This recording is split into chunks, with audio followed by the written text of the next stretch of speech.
nosotros es secretos de éxito a voz en cuello. ¿Por qué le agregamos a voz en cuello? Porque son secretos que no son un misterio, pero hay que practicarlos. Si no los practicamos, no vemos los resultados, no los vemos. El médico, cuando una persona normalmente va a su consultorio, le da un medicamento, una fórmula, y le dice, por ejemplo, 30 gotas o 50 pastillas, pero él advierte, el médico dice, se las tiene que tomar todas. Si haber tomado 10 se siente mejor, no cometa el error de suspenderlas. Porque, por ejemplo, dicen ellos que en el caso de los antibióticos, aunque uno se sienta mejor, si no se toma toda la dosis, las bacterias son astutas, son sagaces, inteligentes, son malas y aprenden a defenderse. Entonces, por eso dicen que hay bacterias, hay cepas de esos animalitos que aprenden a defenderse y después, cuando necesitemos el medicamento, ya no va a hacer mucho efecto. Entonces, los secretos de éxito a voz en cuello es, mi amado, practíquelo. Tómese toda la dosis, que son secretos, pero son a voz en cuello. Y entonces tenemos algunos de estos secretos para practicar y vamos con el número 1. Secretos de éxito. Y cómo me fascina este número 1. Cerrar brechas y cancelar el pasado malo. Cerrar brechas y cancelar el pasado malo. Eso es lo que Dios quiere. Que nosotros cancelemos las cosas que nos hicieron daño, no las sigamos cargando o llevando. Malos recuerdos, heridas, falta de perdón, por ejemplo, son algunas de las cosas que debemos cancelar. Cerrar brechas del pasado, cerrar puertas, situaciones, también como lo que llamaba el profeta Jeremías, los muros caídos. En otras palabras, lo que se nos arruinó en nuestra vida, lo que se echó a perder, no lo dejemos ahí perdido, no lo dejemos en el olvido, no dejemos que el diablo nos quite el botín. Me gustó esta semana al respecto una predicación de uno de los oradores allí en el centro de convenciones donde estuvimos, que él decía, por ejemplo, el diablo a usted le hizo un hueco en su hogar, en su vida. El diablo le destruyó algo, usted se convierte a Cristo, usted dice, tengo mi victoria en Cristo, Dios, con el Señor soy más que vencedor, voy hacia adelante, decía él, con Cristo. Pero un momento, el hecho de que usted vaya hacia adelante no significa que deje al diablo frotándose las manos y dice, mire todo lo que le quité, mire lo que le robé, económicamente y espiritualmente también. El diablo puede habernos quitado, entonces nos toca a nosotros evitar que Satanás se quede con el botín. Eso es lo importante, quitarle el botín al diablo. El diablo dice, mire qué ministerio tan bonito le quité, cómo cantaba, cómo predicaba, cómo le servía a Dios, cómo tocaba los instrumentos. No, hay que quitarle el botín al diablo de con lo que él se quedó. Entonces, la primera clave de éxito: cerrar brechas, cancelar el pasado, reconstruir los muros. Hay un ejemplo espectacular en la palabra de Dios y a mí me gusta mucho porque yo sé que ese profeta de Dios que se llamó Nehemías fue un hombre muy usado por Dios en esto de levantar los muros y quitarle el botín al diablo con el cual él se había quedado. ¿Por qué no me acompaña rápido? Y vamos leyendo, vamos a ir así con tips de la palabra de Dios. Nehemías capítulo 1, acompáñeme a Nehemías el capítulo 1 y los versículos 1 al 3. Mire lo que dice allí. Nehemías 1:1 dice: palabras de Nehemías, hijo de Acalías. Aconteció en el mes de Quisleu, en el año 20, estando yo en Susa, capital del reino, que vino Anani, uno de mis hermanos, con algunos varones de Judá, y les pregunté por los judíos que habían escapado, que habían quedado de la cautividad, y por Jerusalén.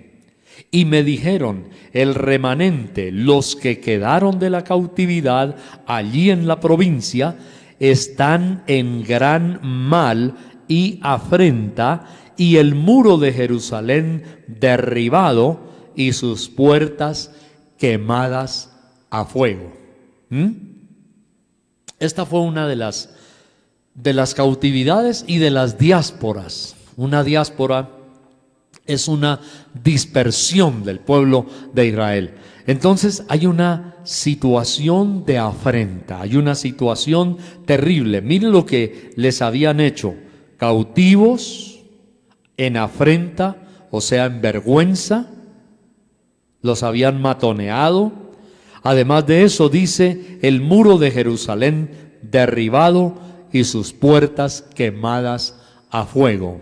Si hay algo que más avergüenza, afrenta, y la palabra más poderosa, humilla, si hay algo que más humilla a alguien, es cuando el enemigo ha ganado la batalla y se burla mirando todas las ruinas y la miseria que nos ha dejado.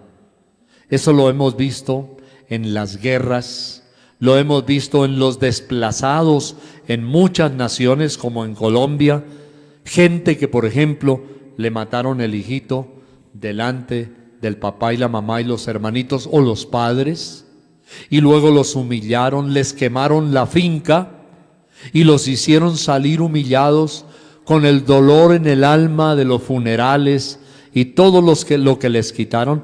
Eso es muy terrible. Una de las afrentas más grandes es la humillación. Y el diablo quiere ver al Hijo de Dios humillado. Él quiere robarlo. La Biblia dice, Jesús lo advirtió: Él vino para hurtar, para robar.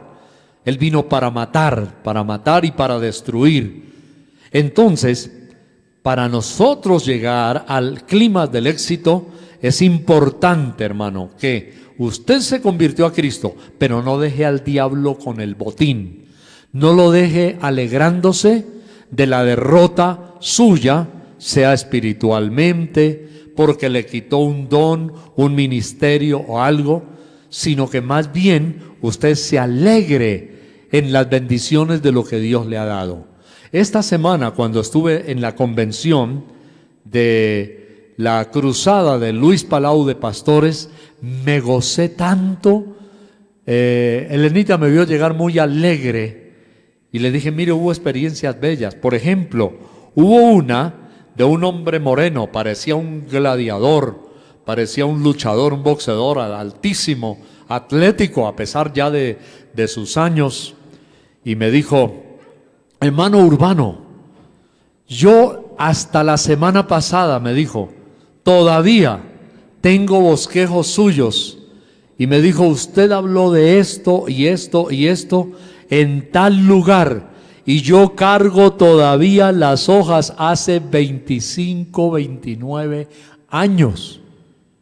Y le dije: sí, hermano, me acuerdo perfectamente de ese tema. Y le di puntos, tal y tal y tal. Dijo: eso, hermano, de eso estuve predicando la semana pasada y todavía tengo las hojas. Le dije: yo lo ministré ese tema en tantos lugares del país, pero no me acuerdo de usted, hermano, yo no me acuerdo de su cara. Dijo: pero yo estaba ahí. Y me dijo: hermano, yo me llamo fulano de tal. El nombre tampoco me era familiar. Dijo: pero ese día usted predicó en la iglesia Filadelfia, donde era pastor el siervo de Dios que ya está también en el cielo, Colin Crawford. Dice, él lo invitaba a usted, le dije, sí, hermano, ya recuerdo. Ese tema lo di en el Seminario Bíblico Filadelfia. Dijo, sí, ahí, en el Seminario Bíblico de Filadelfia, Colin Croft, ahí usted dio ese tema. Le dije, ya me acuerdo, hermano, no pude volver a predicar mucho ahí porque eso era cada semana. Y yo me la pasaba viajando tanto que ya me daba pena con el hermano Colin decirle que esta semana tampoco y la que viene tampoco voy a estar en el seminario. Y él me dijo, sí, hermano, lo extrañamos. Bueno, cuando uno ha desempeñado un ministerio, y así muchos casos tuve esta semana como el de aquella persona, uno tiene alegría y tiene satisfacción. Y dice, qué tremendo que gente haya guardado los temas o el material, yo lo entregué, material impreso, de uno después de 29, 30 años, imagínense. Y entonces decía Lenita, qué lástima que en la iglesia a veces no apreciaron, y eso es cierto también. Dicen por ahí que no hay profeta sin honra sino en su propia tierra. No todos, pero algunas personas. Bueno, cerrar brechas, volver a recoger. Si algo el diablo te robó, levantar los escombros. Entonces, frente a las brechas, la actitud debe ser de arrepentimiento. De arrepentimiento. Vamos a mirar qué hacer con las brechas. Otra vez, Nehemías 1, ya leímos hasta el 3. Leamos el 4. Cuando oí estas palabras me senté y lloré, e hice duelo por algunos días, y ayuné, y oré delante del Dios de los cielos. Entonces aquí tenemos esto, todo lo que hemos leído se reúne en la palabra arrepentimiento.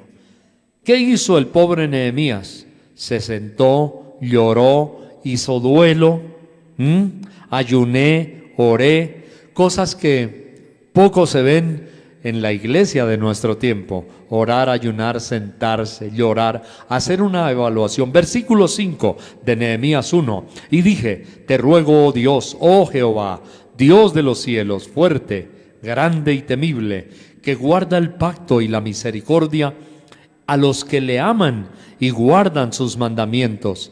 Esté ahora atento tu oído y abiertos tus ojos para que de día y de noche, tus ojos para oír la oración de tu siervo. Vuelvo a repetir, abierto tus ojos para oír la oración de tu siervo, que hago ahora delante de ti día y noche por los hijos de Israel tus siervos. Y vea lo que dice aquí, y confieso los pecados de los hijos de Israel que hemos cometido contra ti. Sí, yo y la casa de mi padre hemos pecado. En extremo nos hemos corrompido contra ti y no hemos guardado los mandamientos, estatutos y preceptos que diste a Moisés tu siervo. Acuérdate ahora de la palabra que diste a Moisés tu siervo diciendo, si vosotros pecareis, yo os dispersaré por los pueblos, pero si os volviereis a mí y guardareis mis mandamientos y los pusiereis por obra, aunque vuestra dispersión fuere hasta el extremo de los cielos, de allí os recogeré y os traeré al lugar que escogí para hacer habitar allí mi nombre. Quería leerlo todo y resumirlo en una sola frasecita. Arrepentimiento por todo lo malo que hicieron. Y segundo, el cerrar brechas y cancelar el pasado está en el versículo 8 y también en el 9. Dios les había dicho, versículo 8, al final del versículo dice, si vosotros pecareis, yo os dispersaré. Entonces, ahí está los resultados del problema, que tenían dispersión. Pero si os volviereis a mí, eso es cerrar brechas, mis amados. Eso es cancelar el pasado. Volvernos a Dios es cancelar el pasado y guardar sus mandamientos. Y dice, los pusierais por obra, aunque vuestra dispersión fuera al extremo de los cielos, de allí os recogeré y os traeré al lugar que escogí. Esto es, mis amados, volver al Señor, cerrar brechas, cancelar el pasado, y se cancela por medio de arrepentimiento. Entonces hay promesa. Por eso decimos hoy, secretos de éxito a voces.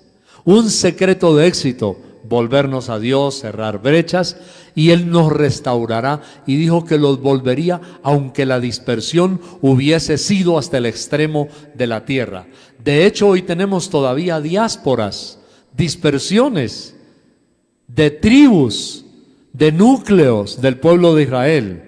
Hace poco estaban presentando en medios de comunicación la llegada a Tel Aviv de supuestamente, entre comillas, una tribu o un núcleo de una tribu, familias y familias y familias que llegaban de dispersión de una de las naciones de lo que fue antes la Unión Soviética, o digamos de Rusia. ¿Ve? Llegaron al aeropuerto y había cánticos, los recibieron, fue impresionante la bienvenida. Había allí las flautas, los trombones, había el cuerno de Israel y había instrumentos modernos, y eso era una fiesta tremenda. Y bajando, y llegaban las mujeres, los niños, sus esposos, sus primos, y entraron llegando. Se cumplía esta palabra que acabamos de leer en Nehemías. Claves del secreto del éxito: cancele puertas, levante ruinas, arrepiéntase. Y la Biblia dice que si la dispersión fuera al extremo de los cielos, Dios los volverá otra vez a traer. Éxito, cerrar brechas. Segundo, mi hermano, arrebátele al diablo todo el botín que le ha quitado, y al hacerlo, Dios honra algo muy importante: la solidaridad y la unión. Sí, Señor, solidarios y unidos, la solidaridad y la unión, en comunión y no en competencia. Oiga, esto es muy importante, en comunión y no en competencia.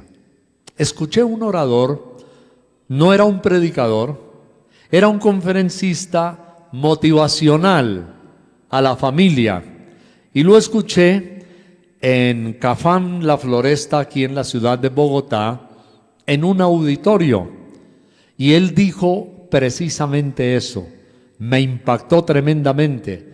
Y dijo que había dos clases de hogares que definían por qué unos tenían éxito y eran felices, y los otros tenían ruina y vivían también arruinados emocionalmente.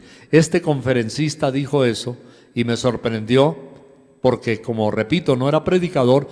Dijo lo siguiente: hay dos clases de hogares, hay dos clases de esposos, los de la competencia y los de la comunión. Competencia y comunión. Y dijo, donde en un hogar hay competencia, hay maldición. Compiten. Soy mejor que tú, vengo de mejor familia, tengo más dinero, mi profesión es mejor que la tuya, estoy mejor posicionado o posicionada en la empresa, gano más que tú, etcétera. Dice, hay hogares donde pareciera que en lugar de unirse para progresar, dijo él esa ocasión, entonces están más bien desunidos para competir y atacarse. Yo dije, wow, porque en consejería había visto tantas familias así y lo había escuchado. Por ejemplo, un hombre o una mujer a veces que le decía, ay, pero es que tú ni siquiera te graduaste, tú no, apenas saliste de bachiller, así, tú no sirves para nada. Y me acordé de un caso de un primo, pero no por lo malo, por lo bueno, al contrario.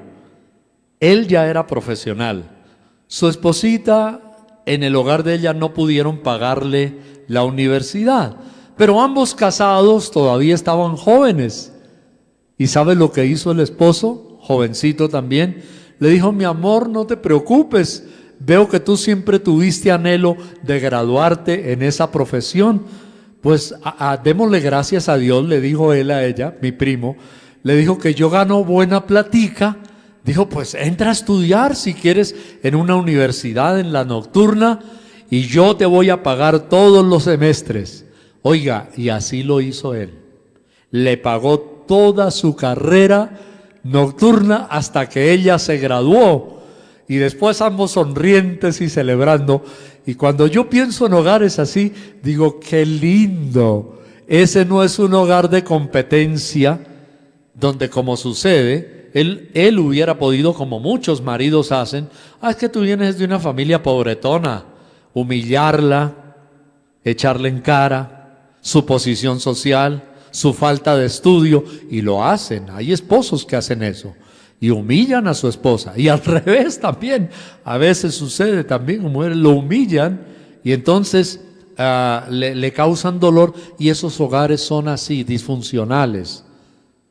Porque le humillan, porque pudo tener más platica o menos platica, no. Entonces yo digo: bueno, gracias a Dios, hogares o de competencia o los hogares de comunión. Entonces, la comunión, la solidaridad, familias unidas.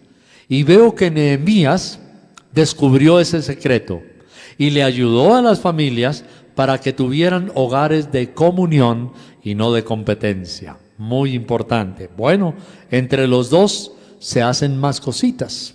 Hace poco, un señor alemán y una empresa estuvimos hablando y me mencionaron de una empresa que se había acabado por discordias familiares del esposo y de la esposa.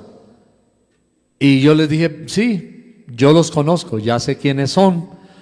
Y le dije a estas personas, a estos empresarios: yo tengo una conferencia que se llama La maldición de las discordias familiares. Un mensaje que hay por ahí, la maldición de las discordias familiares. Y uno de ellos me dijo, no el alemán, sino el otro, que parece que era asesor, me dijo: en nuestra empresa es también familiar. Dijo: pero nos va muy bien. Entonces yo le dije, eso fue hace como unos 20 días tal vez. Entonces yo le dije: bueno, entonces ya esa no es la conferencia de la maldición de las discordias familiares, sino la bendición de la armonía familiar. Ellos se rieron, no son cristianos, pero se rieron. La bendición de la armonía familiar. Nehemías logró la solidaridad. Miren, vamos a Jeremías 2, capítulo 2, ahora Nehemías 2, versículo 11, dice, capítulo 2, Nehemías 2, 11, dice: llegué pues a Jerusalén, y después de estar allí 3 días, me levanté de noche, yo y unos pocos varones conmigo, y no declaré a hombre alguno lo que Dios había puesto en mi corazón que hiciese en Jerusalén, ni había cabalgadura conmigo, excepto la única en que yo cabalgaba. Y salí de noche por la puerta del valle hacia la fuente del dragón y la puerta del Maladar, y observé los muros de Jerusalén que estaban derribados y sus puertas que estaban consumidas por el fuego. Pasé luego a la puerta de la fuente y el estanque del rey, pero no había lugar por donde pasase la cabalgadura en que iba. Y subí de noche por el torrente y observé el muro, y di la vuelta y entré por la puerta del valle y me volví. Y no sabían los oficiales a dónde yo había ido, ni qué había hecho, ni hasta entonces lo había declarado yo a los judíos y sacerdotes, ni a los nobles y oficiales, ni a los demás que hacían la obra. Les dije pues: vosotros veis el mal en que estamos, que Jerusalén está desierta y sus puertas consumidas por el fuego. Venid y edifiquemos el muro de Jerusalén, y no estemos más en oprobio. Entonces les declaré: la mano de mi Dios había sido buena sobre mí, y asimismo las palabras que el rey me había dicho, y dijeron: levantémonos y edifiquemos. Así esforzaron sus manos para bien. Levantémonos, edifiquemos, construyamos. Solidaridad.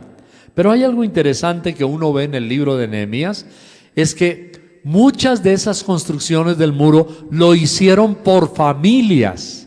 Entonces, a la familia de fulano de tal le toca de esta columna a aquella otra. Era solidaridad. Yo pienso, mis amados hermanos, que gran clave del éxito, por eso es nuestro tema hoy, secretos de éxito a voz en cuello, es trabajar solidarios. He visto familias realmente, y ustedes lo saben también, aquí hay ejemplos en Colombia, en el país, de clanes, digamos así, de familias que algún día dijeron, oiga, no trabajemos solos individualmente, unamos una platica, unamos capitales, invirtamos algo, por ejemplo, y han iniciado negocios que hoy son empresas poderosísimas. Dios les ha dado la inquietud y eso ha sido una tremenda bendición cuando han podido unir. Después reciben todos unas tremendas utilidades. Espiritualmente es lo mismo. Unámonos, clamemos a Dios, pidamos por algo específico a Dios, como cuando alguien está enfermo. Pidamos al Señor. Unámonos, clamemos por esa persona, como cuando alguien está en calamidad. Unámonos, hagamos un propósito y ayudemos, y usted va a ver cómo la bendición de Dios es importantísima. Bueno, vamos entonces avanzando rápido. Una tercera cosita es ya entrando al campo directo de la restauración, que haya una restauración total, haya una restauración completa, una restauración en todas las áreas, es fundamental. Una restauración espiritual, número uno, como vimos en Nehemías 1, 6 y 7, y como consecuencia de levantar los muros espirituales, viene la restauración económica. Eso es un hecho, mis amados. Los muros espirituales dan resultado para la restauración económica. Entonces, Nehemías 2:20, vamos a leer solamente este texto, Nehemías 2:20. Y en respuesta les dije, el Dios de los cielos, Él nos prosperará y nosotros sus siervos nos levantaremos y edificaremos, porque vosotros no tenéis parte ni derecho ni memoria en Jerusalén. Había unos que no querían la unidad y la solidaridad, pero aquí hay algo maravilloso. Dice, Él nos prosperará y nosotros sus siervos nos levantaremos y edificaremos. Amados, esto es importante. Pidámosle a Dios que nos ayude en esa solidaridad para que podamos ser prósperos. Entonces, restauración espiritual puede llegar a producir, y es un resultado natural, la gran prosperidad económica. Así que Dios quiere que nosotros nos propongamos cosas importantes con metas específicas. Y bueno, vamos concluyendo ya. La disposición a la guianza de Dios es un cuarto factor de éxito. La disposición a la guianza de Dios. ¿Qué significa la disposición? Mis amados, oír la voz de Dios, estar sensibles, incluso decirle, Señor, mire, ya en el campo práctico, Dios, quiero oír tu voz, de alguna manera háblame, Señor, utiliza a alguien, usa a otra persona que me guíe, háblame a través de tu palabra, Señor, a veces en un sueño, que Dios le ponga una inquietud a una persona. Familias prósperas han nacido en esas grandes empresas que mencionamos, porque Dios le puso la inquietud a algún miembro de la familia y lo compartió. Entonces ahí estaba la voz de Dios, ahí estaba la voz de Dios. Familias que se unan para hacer planes espirituales y también planes económicos. Entonces, oír su voz, tomar decisiones correctas, que Dios nos ayude, porque como humanos estamos muy propensos en decisiones a meter la pata, a fallar, a tomar una decisión incorrecta. En ese aspecto es importante que cuando tengamos algún plan, así sea individual, personal, le comentemos a personas sabias, a alguien, posiblemente en la misma familia, lo compartamos para que de pronto podemos oír una voz de Dios que el asunto sí es bueno, pero que puede funcionar mejor con el aporte de una idea o la advertencia de algo. Mira, tu plan es bonito, pero tal vez este no es el momento porque hay esta situación, esta coyuntura, esta otra, pero es un plan para tenerlo ahí en espera, podría ser. Entonces, cuando nosotros consultamos, nosotros somos bendecidos. Hace poco en la convención de lo que hemos tenido allí para lo de Luis Palau con pastores, un líder que había oído mencionar, pero que yo no conocía, y un coordinador de una de las áreas de Bogotá, cuando estábamos terminando una reunión, bajando las escaleras, se acercó y me dijo: hermano, yo necesito realmente reunirme con usted. No es para algo directamente de la cruzada, pero hermano, yo necesito hablar con usted. Y me dijo: voy hasta el fin del mundo. Era tanta la urgencia. Hasta donde usted quiera que yo vaya, allá le llego, hermano. Y donde usted desee, el lugar que usted quiera más acogedor, el lugar más, dijo, ahí yo quiero hablar con usted, mi hermano. Entonces le dije, bueno, nos pusimos de acuerdo y todavía falta muchísimo más en el camino. Y dijo mi hermano, lo que viene, hay muchas cosas todavía más que quiero compartirle.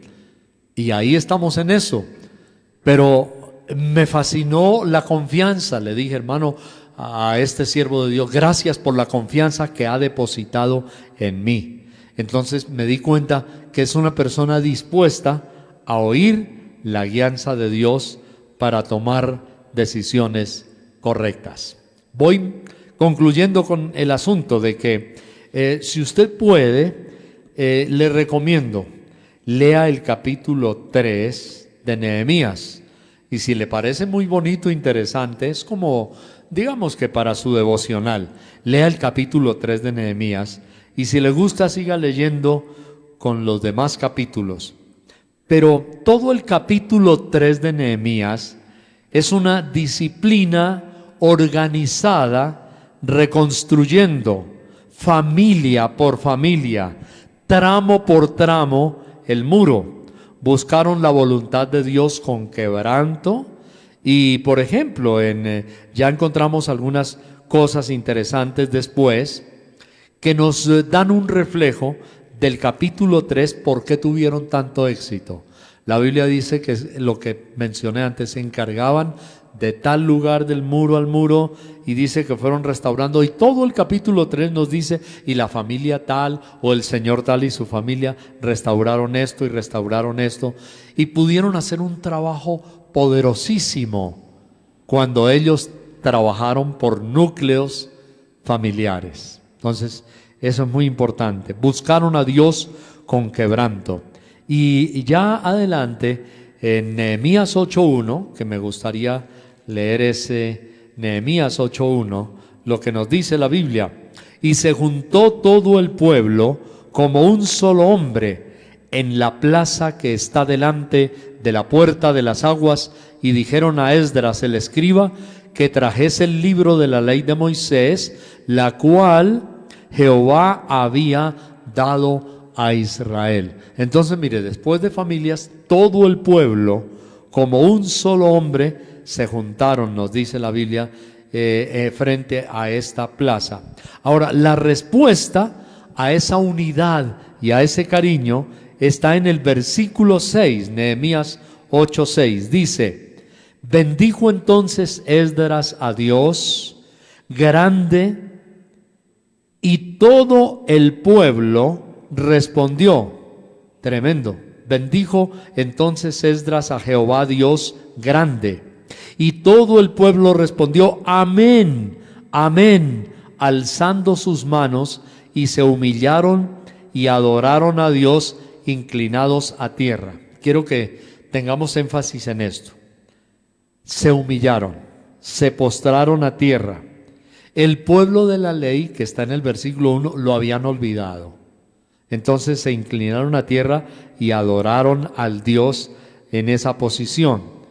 El versículo 9, más adelante, dice: y Nehemías el gobernador, y el sacerdote Esdras escriba, y los levitas que hacían entender al pueblo, dijeron a todo el pueblo: día santo es al Señor nuestro Dios, no os entristezcáis ni lloréis, porque todo el pueblo lloraba oyendo las palabras de la ley. Ese llanto, ¿sabe qué se llama? Eran sentimientos de culpabilidad. Habían olvidado a Dios. Estaban recordando, era quebranto, pero había mucha culpabilidad. Una vez que se arrepintieron, Esdras dijo: bueno, muchachos, ya no lloren más sobre la leche derramada. Eso fue pasado. Dejen la culpabilidad y ahora hagamos fiesta en el nombre del Señor. Porque la Biblia dice que mientras leyeron la palabra del Señor, ellos se quebrantaron y lloraban. Entonces, gran secreto de éxito es restaurar esas sendas que la Biblia y algunos llaman sendas antiguas. Y culminamos hoy con la fiesta en Nehemías 8 y el versículo 10. ¿Cómo termina todo? La fiesta. Dice: luego les dijo: id, comed grosuras y bebed vino dulce, y enviad porciones a los que no tienen nada preparado. ¡Qué bonito! Y sigue: porque día santo es a nuestro Señor, no os entristezcáis, porque el gozo del Señor es ¿qué? Vuestra fuerza. Yo me acuerdo de un coro de los antiguos que cantábamos, que decía: el gozo del Señor mi fortaleza es. ¿Alguno lo recuerda? ¿Y qué más dice? Sí, el gozo del Señor mi fortaleza es. Ese coro nació aquí. Pero hay algo también interesante, ¿no? Si usted está contento, no use vino amargo, utilice vino dulce. Vino tinto dulce. Para las celebraciones felices, vino tinto dulce. Dice que beber vino dulce. Entonces, si es de celebración, vino dulce. Porciones a los que no tienen nada preparado. Oiga, qué bonito esto. Hicieron una comida espectacular, hicieron buffet. Entre todos hicieron buffet a los que no tienen preparado nada. ¿Esto qué significa? Mi amado, cuando el Señor le bendiga, gócese, dele gracias a Dios, alégrese en el Señor, Él es nuestra fuerza. Versículo 11 y 12, y ahí ya es nuestro final.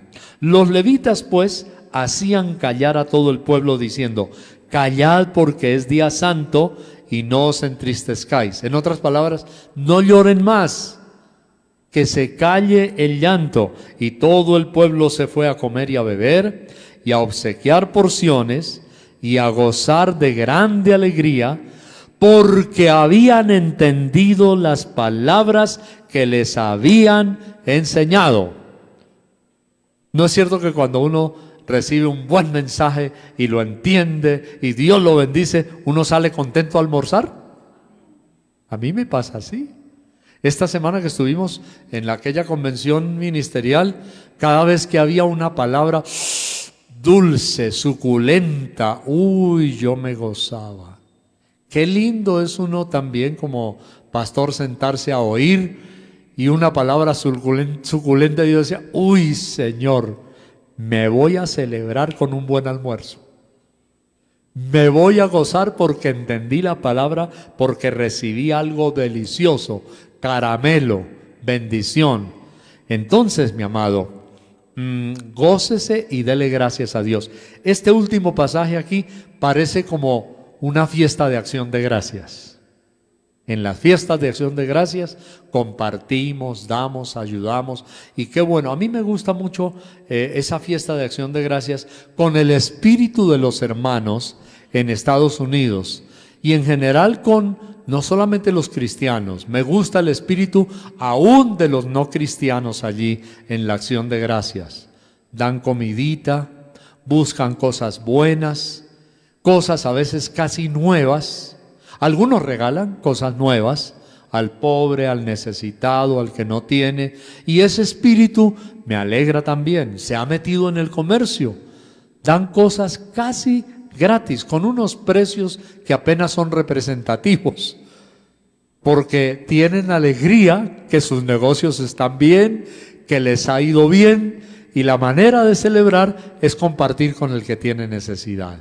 Mi amado, que Dios nos ayude, que nosotros como pueblo del Señor tengamos un espíritu como lo hemos cantado esta mañana. Todas nuestras canciones fueron casi de gozo, de que cuando Dios le bendiga, no cierre el puño. Es triste, pero a veces hay personas que han progresado económicamente, cristianos incluso, que Dios los bendice y cierran el puño. Son egoístas, son mezquinos, y Dios quiere que si el Señor nos bendice, entonces cuando Dios nos bendice, ay Señor, gracias, me diste una extrica, Señor, voy a bendecir a tal persona que yo sé que tiene necesidad. Me dice una estrica, Señor, gracias por esa bendición, voy a ser generoso o generosa.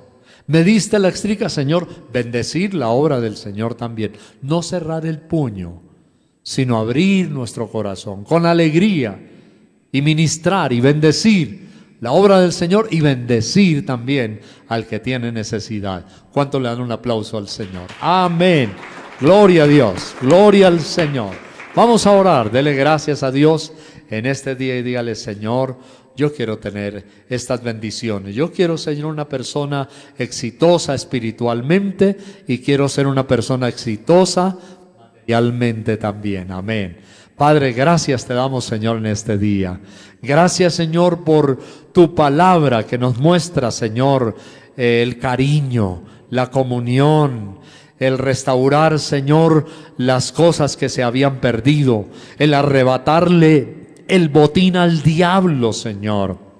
Gracias, porque nos das también la clave de trabajar con amor y en unidad para tener la victoria y la bendición tuya, Padre. En el nombre de Jesús de Nazaret, gracias, porque nos das, Señor, una iglesia no de competencia, sino de comunión. Te rogamos, Dios, que nos des familias también con solidaridad por la otra persona. Señor, hogares de comunión,